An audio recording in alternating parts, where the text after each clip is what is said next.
Dateline, Berlin, 1945. There's a war going on. Dateline, Oxford, 2005. Someone makes a game about that war. Dateline, everywhere, last year. Someone else ports that game to the Wii. This is Derek from Classic Game Room, and I'm reporting from the front line of the Nintendo Wii's late life cycle half-assery. I'm down in the trenches with a Wii remote, a balance board, and a whole ton of AA batteries, and honestly, we're being bogged down by heavy lack of development effort. In fact, incoming, it's Sniper Elite for the Nintendo Wii.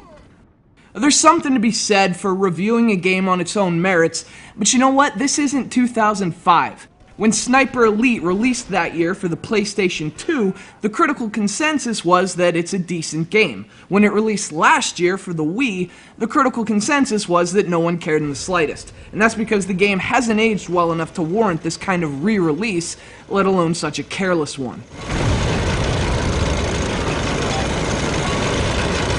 Now, with that disclaimer out of the way, if it doesn't bother you that this is a port of a 5-year-old game from the previous generation of consoles, you might have a decent time with Sniper Elite. Of course, even then, that good time is dependent upon how open you are to playing games that feel as dated as they look.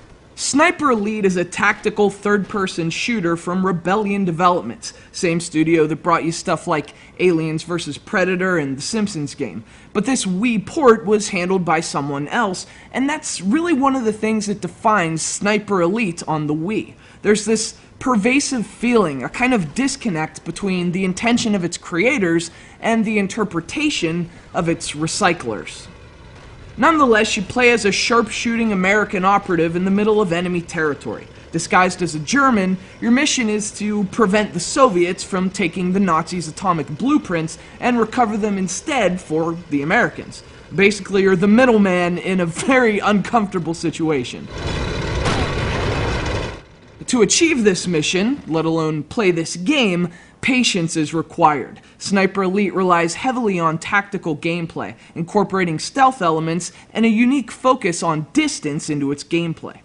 That distance comes from the idea that you're a sniper. The whole point of the game is to sneak up on your enemies, keep a safe distance, and drop their bodies to the ground before they even feel the sting of the bullet.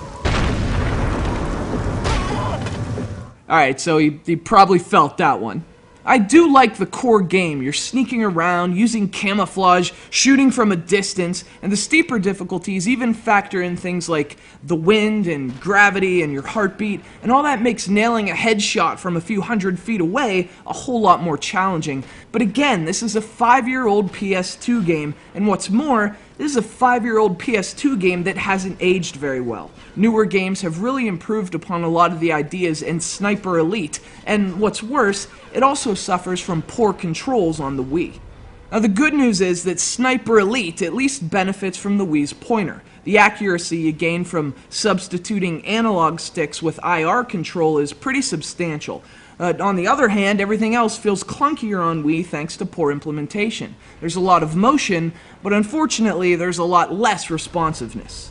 This game is basically a victim of circumstance. It's a lazy port of a game that is really showing its age, which makes it even less appealing. In fact, the worst thing about Sniper Elite is the fact that this 5-year-old game, ported to a more powerful console a generation later, somehow plays and looks worse than ever. If you've got your crosshairs on this game, disengage, soldier. This one's just not worth the time.